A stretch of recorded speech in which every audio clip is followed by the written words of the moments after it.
Assalamualaikum warahmatullahi wabarakatuh. Kami dari kelompok 9, di video kali ini kami ingin sedikit menjelaskan mengenai subtema 1 mata kuliah pengelola bisnis dengan poin-poin yang pertama, kelanggengan bisnis keluarga, dan yang kedua, kesuksesan bisnis keluarga, model pertumbuhan perusahaan keluarga, beserta dengan studi kasusnya. Tapi sebelum itu, kami ucapkan terima kasih kepada Ibu Fahlia selaku dosen pengampu mata kuliah pengelola bisnis, dan langsung saja untuk poin yang pertama akan dijelaskan oleh rekan saya. Baik, dalam video ini kami akan membahas beberapa rumusan masalah. Yang pertama, apa itu kelanggengan bisnis keluarga. Yang kedua, faktor kesuksesan bisnis keluarga. Yang ketiga, model pengelolaan pertumbuhan perusahaan keluarga. Yang keempat, contoh studi kasus bisnis keluarga. Nah, di slide ini teman-teman bisa lihat kita akan membahas kelanggengan bisnis keluarga. Nah, apa sih kelanggengan bisnis keluarga? Jadi, kelanggengan bisnis keluarga adalah kemampuan usaha yang dikelola oleh keluarga untuk bertahan dan terus berkembang di jangka panjang. Artinya, bisnis tidak hanya fokus pada keuntungan finansial saja, tetapi juga memperhatikan hubungan keluarga yang harmonis. Dan yang berikutnya, di situ teman-teman bisa lihat ada faktor-faktor yang mempengaruhi kelanggengan bisnis keluarga. Yang pertama, suksesi yang terancam. Suksesi yang terancam ini seperti pergantian kepemimpinan yang tidak dilakukan secara mendadak, yang sudah dipersiapkan sejak dini. Yang kedua, komunikasi yang efektif. Komunikasi yang efektif ini sangat penting untuk menghindari kesalahpahaman antar keluarga.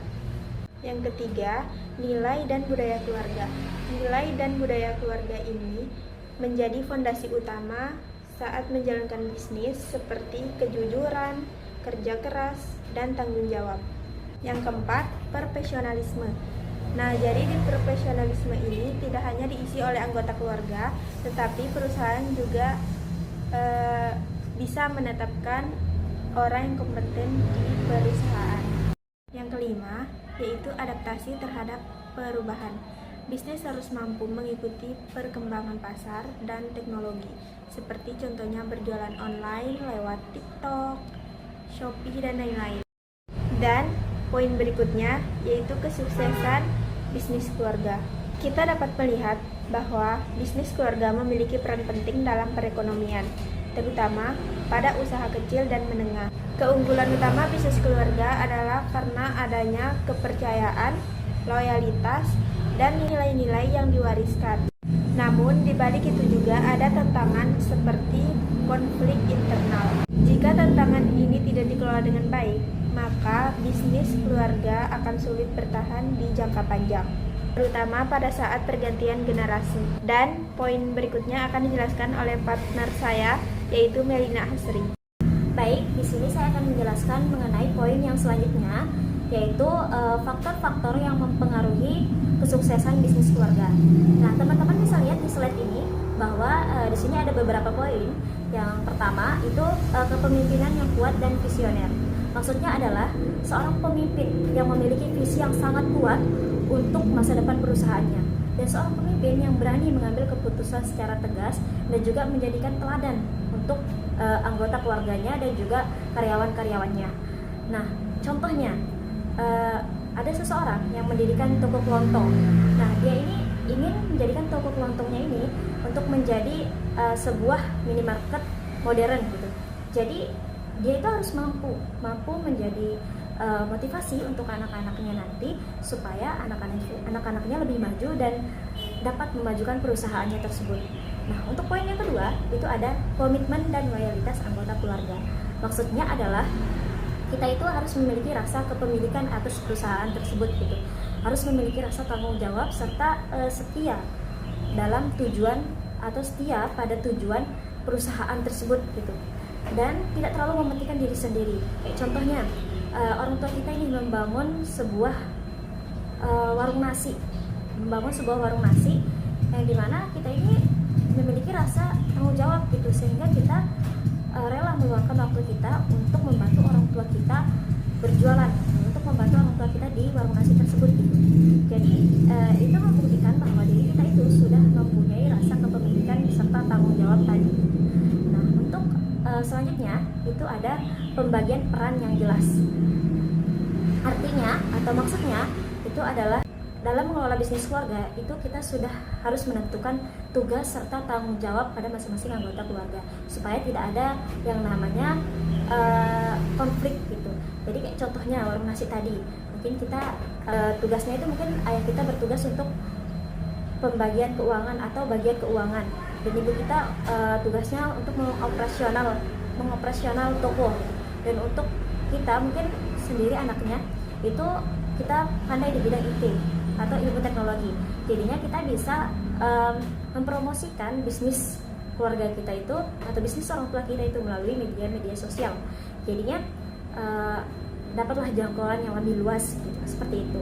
Nah, untuk selanjutnya ada manajemen yang profesional. Maksudnya kita itu harus profesional gitu. Dalam membangun bisnis keluarga itu kita harus profesional. Jangan karena dia seorang keluarga atau keluarga kita biarkan dia semena-mena atas perusahaan itu tersendiri gitu. Kita biarkanlah dia mendapatkan gaji yang lebih tinggi, biarkan dia dapat jabatan yang lebih tinggi gitu. Tidak seperti itu. Tapi kita itu harus profesional, dan juga perusahaan tersebut harus mempunyai prinsip-prinsip gitu. Yang dimana walaupun dia sebagai keluarga kita itu tetap harus kita samaratakan dengan karyawan-karyawan yang lain gitu. Nah, untuk selanjutnya itu ada inovasi dan kemampuan beradaptasi. Maksudnya itu adalah kita itu harus dalam membangun usaha kita itu harus bisa yang namanya beradaptasi atau mengikuti perkembangan zaman. Kayak contohnya semulanya kita jualan atau usaha kita itu hanya di sini-sini aja gitu, nggak kemana-mana gitu. Jadi dengan mengikuti perkembangan zaman, mulailah kita membuka yang namanya sistem jualan online, sistem delivery, sehingga orang-orang yang mulanya males keluar untuk membeli makanan kita, itu kita menyajikan yang namanya sistem delivery itu. Nah, jadi jangkauannya lebih luas. Nah, untuk selanjutnya itu ada perencanaan suksesi yang matang. Nah, maksudnya itu adalah sebelum kita saat misalnya kita mempunyai usaha yang besar nih, nah kita ingin menurunkan usaha itu. Nah, sebelum kita menurunkan usaha itu ke anak-anak kita, seandainya ke anak-anak kita itu harus punya rencana terlebih dahulu. Kayak misalnya ya ini perusahaan itu akan saya turunkan ke anak ini gitu. Jadi anak itu harus sudah dapat pelatihan terlebih dahulu sebelum kita turunkan warisan tersebut. Jangan hanya sekedar memberikan perusahaan tersebut kepada anak itu, namun anak itu belum tahu apa-apa mengenai perusahaan ini. Jadi kita harus latih terlebih dahulu, mungkin dengan cara melibatkan anak tersebut dalam rapat-rapat tertentu misalnya, dan juga melatih anak tersebut bagaimana profil perusahaan tersebut dan bagaimana sistem yang ada di perusahaan tersebut, seperti itu. Baik, selanjutnya saya akan menjelaskan mengenai model pengelolaan pertumbuhan perusahaan keluarga. Nah, teman-teman bisa lihat di slide ini bahwa di sini juga ada beberapa poin. Yang pertama ada model tradisional, yang dimana ini tuh pengelolaannya itu masih sederhana, dan juga keputusannya itu masih diambil oleh pemilik perusahaan itu sendiri dan juga keluarganya, dan strukturnya itu tidak formal. Nah, untuk selanjutnya itu ada model profesional, yang dimana model profesional ini itu mulai menerapkan sistem manajemen modern, memisahkan antara kepemilikan dan pengelolaannya, dan mulai merekrut pegawai atau karyawan yang dari non keluarga atau yang bukan dari keluarganya. Nah, untuk selanjutnya itu ada model hybrid atau campuran. Model hybrid atau campuran ini itu adalah dukungan antara model keluarga tadi dan juga model profesional tadi. Nah, misalnya kayak kita sebagai pemilik perusahaan itu duduk sebagai dewan direksi yang menentukan arah kebijakan, sedangkan direktur atau manajer operasionalnya diisi oleh orang luar tadi. Nah, selanjutnya ada model korporasi, yang dimana model korporasi ini adalah model atau perusahaan yang sudah teratur atau strukturnya sudah teratur, sudah terarah, dan sudah jelas gitu. Bisa dibilang perusahaan yang sudah go public gitu, seperti itu. Nah, selanjutnya teman-teman bisa lihat di slide ini bahwa ini adalah contoh studi kasusnya. Nah, ini adalah perusahaan Kecap Bango. Namun di sini mungkin saya akan sedikit menjelaskan mengenai studi kasus yang ada di wilayah kita atau wilayah Sekolah Besar saya. Nah, contoh studi kasusnya itu ada di toko Galeri Sumbawa atau Gaswa atau toko oleh-oleh khas Sumbawa. Teman-teman pasti tahu, yang dari Sumbawa pasti tahu. Nah, Usahanya itu menjual berbagai oleh-oleh khas bawah, dan kini itu produknya sudah tersebar luas hingga ke berbagai wilayah Indonesia gitu. Nah, visi dari toko tersebut itu memperkenalkan produk lokal Sumbawa ke pasar-pasar yang lebih luas.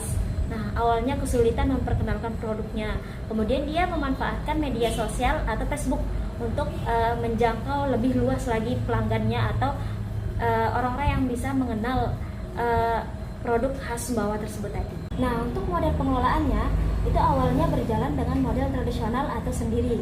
Namun seiring berkembangnya usaha, mulai menerapkan model profesional seperti itu. Baik, itulah tadi terakhir presentasi dari saya. Mungkin sedikit kesimpulan mengenai materi kita pada video kali ini, yaitu melalui studi kasus Kecap Bangau atau Galeri Sumbawa tadi, itu dapat kita ketahui bahwa bisnis keluarga dapat berkembang menjadi perusahaan besar apabila mampu menjaga kualitas produk dan beradaptasi dengan perubahan serta mengadopsi sistem manajemen yang lebih modern. Nah, dengan demikian, kombinasi antara nilai-nilai keluarga dan profesionalisme menjadi faktor-faktor yang penting dalam menjaga keberlanjutan dan kesuksesan bisnis keluarga di masa depan. Itulah tadi penjelasan singkat dari kelompok kami. Kami ucapkan terima kasih serta permohonan maaf apabila ada kekurangan. Wabillahi taufiq wal hidayah. Wassalamualaikum warahmatullahi wabarakatuh.